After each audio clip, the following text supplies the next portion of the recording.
مزید ویڈیوز کے لیے ہمارے چینل ہاؤس آف اسلام کو سبسکرئیب کرنا نہ بھولیے۔ شکریہ۔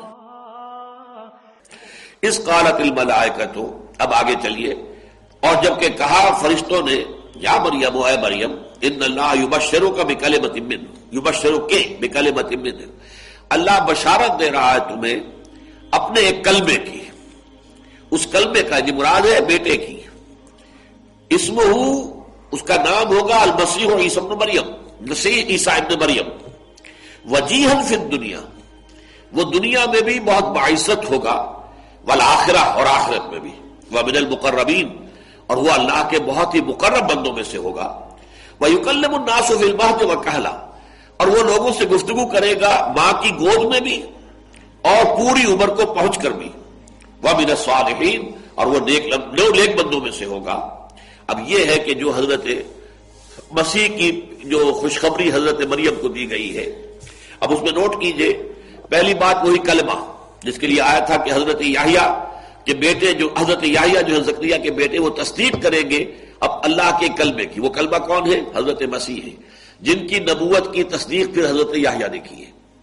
کلمۃ منہ، ان کا نام ہوگا مسیح عیسیٰ ابن مریم، وجیہا فی الدنیا والآخرہ، دنیا اور آخرت دونوں میں صاحب عزت ہوں گے، ومن المقربین، اور اللہ کے بہت مقرب لوگوں میں سے ہوں گے، ویکلم الناس فی المہد وکہلا، وہ ماں کی گود میں ہوتے ہوئے بھی لوگوں سے بات کریں گے۔ یہ سورہ مریم میں ہم تفصیل سے، کیونکہ وہ مکی صورت ہے، اس میں تفصیل سے آ چکا ہے، انی عبداللہ آتانی الکتاب وجعلنی نبیا، اس لیے کہ جب حضرت مریم لے کر آئی تھی حضرت مسیح کو، جب بستی میں واپس آئی اور لوگوں نے انگلیاں اٹھائی اور کہا یا مریم، یہ تم نے کیا کیا؟ لقد جئت شیئا امرا، تم نے تو بہت برا کام کیا ہے۔ تو اس وقت جو ہے پھر انہوں نے کہا تھا فاشارت الیہ، اچھا خود اسی سے پوچھ لو یہ کون ہے۔ قالوا کیف نکلم من کان فی المہد صبیا، انہوں نے کہا ہم کیسے پوچھ لیں اس سے، کیسے بات کریں اس سے جو بچہ ہے ابھی گود کے اندر ہے، یہ پالنے میں پگھوڑے کے اندر ہے، اس سے کیسے بات کریں۔ اس وقت اللہ تعالیٰ نے معجزانہ طور پر حضرت مسیح کو قوت گویائی عطا کی اور ان کا قال انی عبداللہ آتانی الکتاب وجعلنی نبیا وجعلنی مبارکا اینما کنت واوصانی بالصلاۃ والزکاۃ ما دمت حیا وبرا بوالدتی ولم یجعلنی جبارا شقیا والسلام علی یوم ولدت ویوم اموت ویوم ابعث حیا۔ یہ ساری گفتگو، جو ساری تقریر حضرت مسیح کی ہے، جو انہوں نے اس وقت ایک انفنٹ کی حیثیت سے، ایک چھوٹے سے بچے کی حیثیت سے کی ہے، وہ سورہ مریم میں آ چکی ہے۔ یہاں فرمایا یکلم الناس فی المہد، لیکن اس میں ایک لفظ کا اضافہ کر دیا، وکہلا، اور بڑی عمر کو پہنچ کر بھی بات کرے گا۔ حالانکہ یہاں سوال پیدا ہوتا ہے کہ بڑی عمر تو سبھی بات کرتے ہیں، تو یہاں خاص کیا بات ہے؟ یہ در حقیقت اشارہ ہے اس پر کہ وہ کہولت کی عمر بھی عیسیٰ پر آئے گی۔ حالانکہ عیسیٰ جب کہ اٹھا لیے گئے، یا جو عیسائیوں کا اور یہودیوں کا جو عقیدہ ہے کہ وہ صلیب دے دیے گئے، تو اس وقت ان کی عمر صرف 33 برس تھی، وہ کہولت میں نہیں آئے تھے۔ 40 برس کی عمر تک بھی عربی زبان کے اعتبار سے وہ شاب ہوتا ہے، جوان۔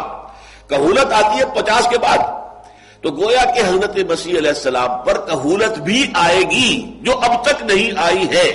اس میں گویا کہ اشارہ ہے حضرت مسیح کی آمد ثانی کا کہ دوبارہ وہ آئیں گے اور اس پختہ عمر کو بھی پہنچیں گے کہ جس عمر میں عام لوگ بھی گفتگو کرتے ہیں، تو حضرت مسیح علیہ السلام بھی اس عمر میں بھی گفتگو کریں گے، جیسے کہ انہوں نے بالکل بچپن میں کی تھی جبکہ وہ ماں کی گود میں تھے یا پنگوڑے پالنے میں تھے۔ قالت رب انا یکون لی ولد، وہی بات انہوں نے کہی، کہا حضرت مریم نے کہ پروردگار میرے ہاں کیسے بیٹا ہو جائے گا، ولم یمسسنی بشر، مجھے تو کسی مرد نے، کسی انسان نے چھوا تک نہیں ہے۔ اور سورہ مریم میں آتا ہے وَلَمْ أَكُ بَغِيًّا، میں کوئی بدکار عورت نہیں ہوں، میرے ہاں جو ہے میری شادی نہیں ہوئی ہے، میرے شوہر نے مجھے چھوا تک نہیں ہے، میری اولاد کیسے ہو جائے گی؟ قَالَ كَذَلِكَ اللَّهُ يَخْلُقُ مَا يَشَاءُ، وہی جواب انہیں دیا گیا، بالکل اسی طرح ہوگا، اور اللہ تعالیٰ پیدا کرتا ہے جو چاہتا ہے۔ اللہ جو ہے وسائل کا محتاج نہیں ہے، ذرائع کا محتاج نہیں ہے، وسائل اور ذرائع اس کے محتاج ہیں، اللہ کسی کا محتاج نہیں ہے۔ وہ تمام قوانین جو ہے اس نے بنائے ہیں، وہ جب چاہے قوانین کو توڑ دے۔ خرق عادت، اپنے خصوصی اختیار کا اظہار جب چاہے جس شکل میں چاہے کر دے۔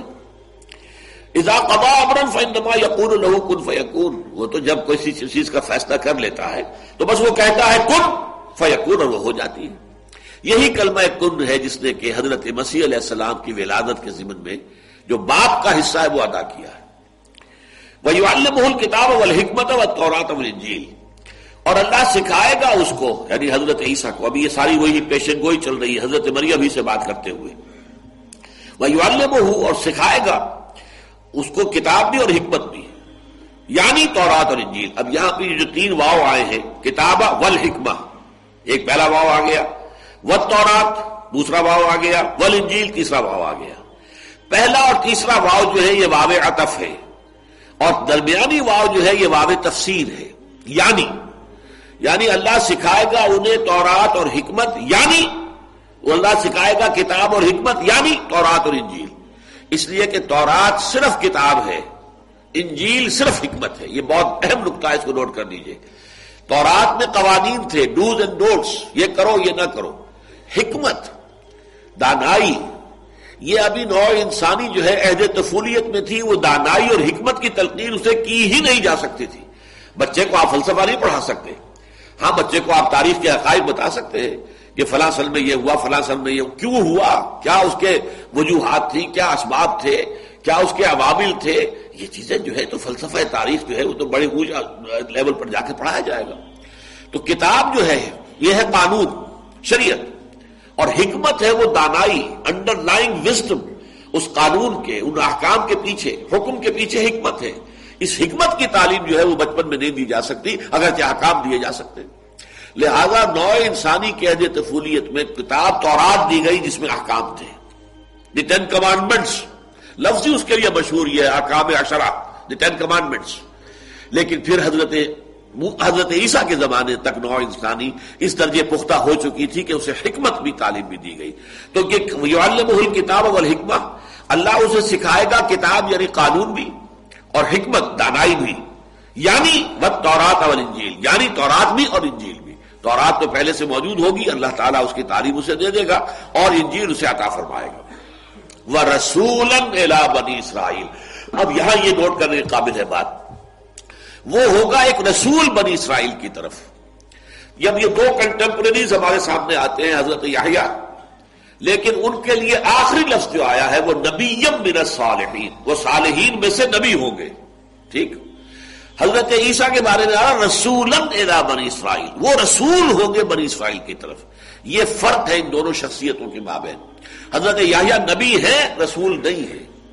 حضرت عیسیٰ رسول ہے، لہذا حضرت یحییٰ قتل کر دیے گئے. ایک ڈانسنگ گرل جو ہے اس کی فرمائش کے اوپر بادشاہ نے حکم دے دیا اور حضرت یحییٰ کا سر قلم کر کے اور طباق میں رکھ کر پیش کر دیا گیا. ہو گیا. حضرت عیسیٰ کو قتل نہیں کر سکتے تھے. وما قتلوہ یقینا، اس لیے کہ وہ تو اللہ کے رسول تھے، لہذا اللہ نے انہیں زندہ اٹھا لیا. ان کے اوپر کوئی بھی مرحلہ جو ہے وما قتلوہ وما صلبوہ ولکن شبہ لہم. یہ فرق نوٹ کر لیجئے کہ نبی جو ہے وہ قتل ہو سکتا ہے، رسول ہرگز قتل نہیں ہو سکتا، چاہے اس کی اپنی کتنی ہی خواہش ہو. حضور کی اتنی شدید خواہش تھی کہ میں اللہ کی راہ میں قتل ہو جاؤں. لَوَدِدتُّ أَنْ أُقْتَلَ فِي سَبِيلِ اللَّهِ ثُمَّ أُحْيَا ثُمَّ أُقْتَلَ ثُمَّ أُحْيَا ثُمَّ أُقْتَلَ. اب آپ اندازہ کیجئے کتنی شدید خواہش ہے. میری بڑی خواہش ہے کہ میں اللہ کی راہ میں قتل ہو جاؤں، پھر مجھے زندہ کیا جائے، پھر میں قتل ہو جاؤں، پھر مجھے زندہ کیا جائے.